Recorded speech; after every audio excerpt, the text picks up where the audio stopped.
Bonjour à toutes. Alors aujourd'hui, je vais aborder un sujet délicat, pas facile, en lien avec l'endométriose et d'une manière générale les maladies gynécologiques, les troubles du féminin. Mais c'est un sujet qui demande à être abordé maintenant. Alors je ne sais pas quand tu vas regarder cette vidéo, peut-être pas immédiatement, peut-être seulement dans quelques mois ou dans quelques années, mais de toute façon, elle sera d'actualité. En ce moment, ce qui se passe sur Terre, c'est que ce thème de la sexualité est absolument majeur. Il y a des choses qui ressortent chez chaque être humain en termes de mémoire, en termes de souffrance, en lien avec la sexualité, avec nos premiers chakras, un chakra racine, mais chakra sacré, surtout le deuxième chakra. Il y a plein de choses qui sont révélées. Alors peut-être que tu n'es pas très au courant encore de ce qui se passe sur Terre, si tu n'es pas bien informé, mais ça va se savoir de plus en plus sur Terre, qu'il y a des réseaux pédophiles, enfin il y a des choses monstrueuses qui se passent, et la traite d'humains avec la sexualité, etc. On est tous au courant, tout au courant que depuis très très longtemps sur Terre, la maltraitance sexuelle est de mise. Et puis chacune d'entre nous qui souffrons ou qui avons souffert d'une maladie gynécologique assez grave, ou dite chronique, etc., dite incurable, on porte chacune un petit peu de toute cette histoire collective. Et aujourd'hui, c'est en train de ressortir, et donc, sur un plan collectif et sur un plan individuel, ça demande à être vu, regardé, nettoyé et libéré. Et donc, j'ai reçu l'information de mon moi supérieur, de mon âme, de ma conscience, peu importe comment tu veux l'appeler, qu'il fallait que j'en parle maintenant de ce sujet qui est un sujet complexe, mais que moi, en tant que thérapeute qui accompagne des personnes, des femmes souffrant d'endométriose au quotidien, je travaille quotidiennement parce que je suis, malheureusement, il faut que je le dise, je suis, comme je le dis souvent, une éboueuse d'âme. Et puis je passe mes journées à libérer, nettoyer les traumas en lien avec des agressions sexuelles ou des abus. Alors la notion d'abus est vaste et large, même la notion d'agression sexuelle ou de souffrance en lien avec la sexualité, c'est vaste, mais je vais essayer d'un petit peu te donner quelques pistes par rapport à ça. Donc, il est très fréquent, je dis bien il est très fréquent, mais ce n'est pas du 100%, que des femmes ayant souffert ou souffrant d'endométriose, je parle d'endométriose, mais il y a d'autres problématiques que j'accompagne, hein, des cancers de l'utérus, etc. Et ça peut aussi concerner ces femmes-là, des candidoses chroniques, donc la mycose récurrente, etc. C'est très très fréquent que ces femmes-là, dont j'ai fait partie, aient vécu des agressions sexuelles. Que ce soit dans l'enfance, la toute petite enfance, l'enfance, ou l'adolescence, ou la vie de jeune femme. Parfois une seule fois, parfois c'était récurrent, etc. Toutes les situations sont très différentes les unes des autres, mais c'est assez fréquent. Et puis ces maladies du bas-ventre, ces maladies du féminin, ce sont nos organes de reproduction qui pleurent, qui crient, eh bien c'est un moyen, si tu veux, que trouve le corps de nous faire regarder ça, de nous faire libérer, d'aller nous faire guérir ces souffrances sont des souffrances énormes, hein, et pas seulement des souffrances corporelles, des souffrances émotionnelles, mentales et spirituelles. Et cela, si tu ne le guéris pas, si tu ne le nettoies pas, c'est compliqué de vraiment aller mieux, de vraiment aller vers un chemin de guérison au sens large du terme par rapport à une maladie telle que l'endométriose. Parfois, on ne se souvient pas. Moi, j'ai beaucoup de patientes qui arrivent à moi et qui ont comme un sentiment diffus, qu'il y a eu de l'abus, qu'il y a eu des choses qui n'étaient pas nettes dans leur enfance. Mais elles ne savent pas exactement. Elles me disent, je ne sais pas, je sens, peut-être chez ma nounou, dans la famille, je ne sais pas. Et du coup, il y a de la culpabilité, il y a de la honte, des fois, il y a vraiment de la honte parce que on se dit, mais c'est moi qui ai causé ça. C'est tout le problème de l'agression sexuelle, c'est qu'on se sent encore coupable, hein, et en plus en tant qu'enfant. Qu'est-ce que j'ai fait pour générer ça chez l'adulte?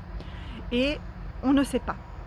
Alors ça elle peut également se travailler. Moi, je le travaille. On peut réaccéder à la formation parfois, et parfois, c'est pas nécessaire d'avoir tous les détails pour le libérer. Mais sache que si ton corps pleure, crie, et que cette zone intime de ton intimité a été blessée, eh bien, ça va de pair. Donc, tant que tout le travail de libération, qui continue avec un travail de pardon, etc., je ne vais pas le développer en détail aujourd'hui, cette notion de pardon, mais tout ce qui va avec, hein, moi, quand je dis guérir un trauma tel qu'un abus, une agression sexuelle, c'est un ensemble de choses. Eh bien, cela est nécessaire. Tant que tu ne l'as pas fait complètement, le corps continue de parler. Et souvent, il y a plusieurs couches. Mais ça peut aussi arriver que tu n'aies réellement rien vécu, comme ça a été mon cas. Je n'ai pas vécu d'agression sexuelle dans cette vie. Par contre, l'endométriose, qui est une endométriose très sévère chez moi, elle a aussi été, si tu veux, dans le terrain. Moi je parle du terrain, mais pas dans le terrain sur un plan médical, le terrain sur le plan de l'âme et des émotions. Mon terrain a été rempli de l'abus. Une amie me disait d'ailleurs une fois, mais toi c'est bizarre, tu n'as pas vécu d'abus, mais pourtant tu as tout le comportement et un peu les schémas d'une personne abusée. Et en effet, à chaque fois que j'allais chez un thérapeute, j'avais mis à peine le petit doigt de pied dans le cabinet qu'on me demandait, mais est-ce que vous avez vécu des abus? Je dis, non, encore maintenant, on me le demande. Si je fais un travail sur moi approfondi, et pourtant j'ai fait des années de travail en profondeur, il y a toujours ce thème de l'abus, ce thème de l'agression sexuelle qui revient. Ce qui s'est passé pour moi, ce qui s'est peut-être passé pour toi, c'est que je n'ai pas vécu réellement d'agression, mais il y a des mémoires d'âme qui ont été réveillées. Et ça, tu le sais bien si tu me suis, si tu suis ma chaîne YouTube, si tu me connais, que moi je parle d'une dimension spirituelle de l'être. Nous sommes des êtres, des âmes dans un corps de chair, donc nous vivons une expérience matérielle, mais nous sommes bien plus que notre corps. Et donc l'âme vient faire des expériences sur Terre et elle vient réparer, guérir, elle vient expérimenter. Et dans le cas de l'abus, ce qui peut se passer, c'est que par exemple à 4-5 ans, je vis une situation avec mes parents, à l'école, avec des petits copains, copines, qui va réveiller, ça peut être un regard, ça peut être des gestes, ça peut être, qui ne sont pas forcément mal intentionnés de l'autre côté, mais par contre qui vont réveiller chez moi une blessure très profonde, où je peux voir des choses. Certaines patientes sont tout à coup, entrent dans la chambre de leurs parents qui sont en train de faire l'amour par exemple, et puis il y a quelque chose qui réveille un danger, une peur, elles perçoivent quelque chose. C'est très fréquent. Elle tombe sur un couple en train de faire l'amour ou des choses qui n'étaient pas faites pour un enfant. Des fois, dans un contexte familial, les parents ont montré des choses, ont aussi révélé, ont été beaucoup trop, ont beaucoup trop parlé de leur vie intime à leurs enfants, l'ont montré de manière verbale ou non verbale. Bref, c'est toute la notion d'intrusion qui revient là, mais j'y reviendrai. Et du coup, ça peut avoir réveillé une mémoire d'âme qui fait que je me sens envahie dans mon intimité. Et du coup, ça va réveiller des peurs, des angoisses, voilà, les mémoires cellulaires réveillées, voilà, j'ai été agressée, etc. Et ça, on peut le sentir tout à fait physiquement, pour les personnes qui touchent, même des ostéopathes, etc. Moi, je l'ai fait aussi en respiration connectée, quand je respire, etc. Il y a des points qui correspondent aux abus sexuels. Et là, quand on touche là-dessus et que tu n'as pas vraiment libéré, ça fait très très mal. Donc, et d'ailleurs, dans ton vagin, dans ta yoni, si on appuie certains points en interne, eh bien, on va en effet découvrir certaines choses. Donc tu vois, tu peux avoir vécu des choses dont tu n'as pas connaissance, peut-être dans des vies karmiques, moi je parle de vie karmique, vie parallèle, ou bien des histoires de tes lignées, des femmes de tes lignées ramènent des histoires d'abus. Alors l'abus, malheureusement, l'abus sexuel, ça fait partie de notre histoire humaine, en tout cas au temps du patriarcat. Malheureusement, l'abus sexuel, c'est une arme de guerre, les femmes violées et les garçons aussi, les petits-enfants violés, ça fait malheureusement partie de notre histoire. Et comme aujourd'hui, on est à un point de bascule de l'histoire de l'humanité, où en fait, tout ça, tout doit être révélé. On est à l'époque de l'apocalypse. L'apocalypse, ça veut dire la révélation. Et si tu ouvres bien les yeux et les oreilles et que tu t'éloignes des médias mainstream et qui génèrent juste de la propagande, mais que tu vas vraiment chercher les informations et que tu te reconnectes à ton âme et à ton cœur, tu vas découvrir des informations fort intéressantes sur ce point de bascule. Et donc, je le répète parce que c'est très important, ce qui se manifeste sur un plan collectif, les atrocités qui sont révélées peu à peu, eh bien, c'est ce que nous avons vécu individuellement. Et le seul chemin pour se libérer de cette histoire collective, c'est de faire le chemin individuel. Et une maladie comme l'endométriose, un cancer de l'utérus, une mycose chronique, ce sont des opportunités de nous arrêter et puis de faire le chemin, parce que sinon, c'est plus difficile de le faire. Sinon, on se dit, bois, c'est pas si grave, ça ne me concerne pas. Quand j'ai quelque chose qui est réveillé, quand il y a eu dans mon environnement familial quelque chose de l'intrusion dans mon intimité, et ce n'est pas forcément de la pénétration physique, ça peut être de la pénétration psychologique, émotionnelle, mais qui a été vécue comme un abus, par ça réveiller des abus d'ordre sexuel chez moi, de la manipulation, etc., eh bien, je peux développer des comportements et puis somatiser comme quelqu'un qui a vécu réellement des abus sexuels dans son enfance, dans sa vie actuelle. Donc tu vois, c'est un sujet super important, c'est un thème récurrent, c'est un trauma important. Et vivre un abus pendant l'enfance ou des attouchements, etc., ça génère quelque chose d'énorme en toi, énorme. Mais la bonne nouvelle, c'est qu'il ne s'agit pas de se victimiser. Je ne te raconte pas tout ça pour te dire que tu es une victime, tu as un petit Calimero, etc.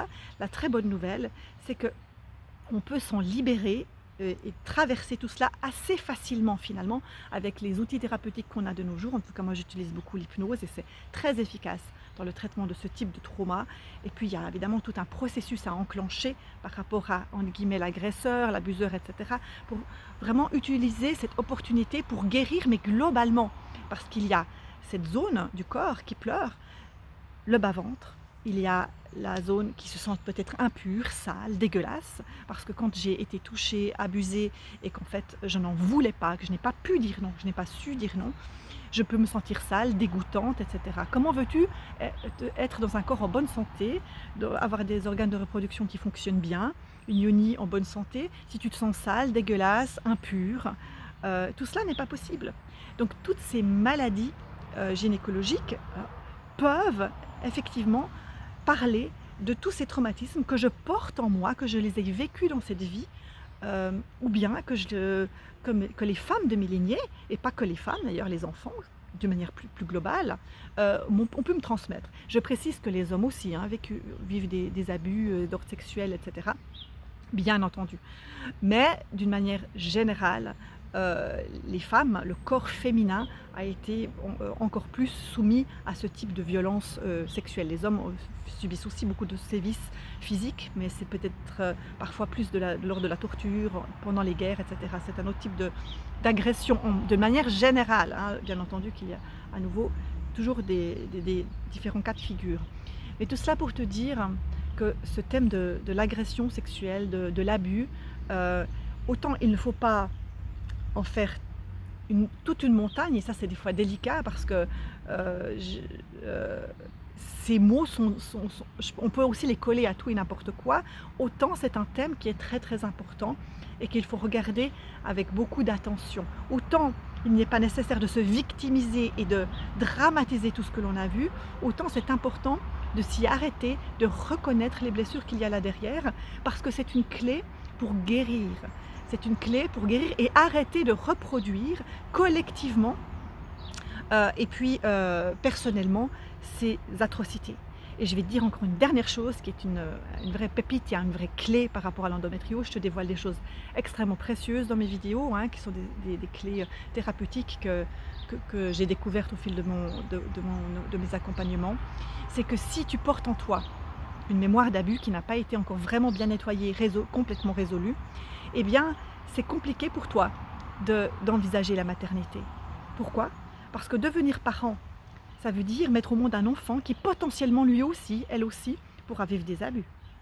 Et si j'ai l'impression que, voilà, j'ai pas pu être protégée, est-ce que moi, une fois que je serai adulte, parent, je pourrai protéger suffisamment mon enfant? Si j'ai très peur de ne pas réussir à protéger mon enfant de ces horreurs que j'ai vécues, eh bien je peux bloquer inconsciemment mon corps et tout faire pour éviter cette catastrophe. Donc tu vois, ce thème vraiment de la sexualité, de ce deuxième chakra, de ce chakra sacré, de tout ce qui se passe dans ton bassin est absolument central par rapport à l'endométriose, même si tu n'as pas vécu en apparence d'abus.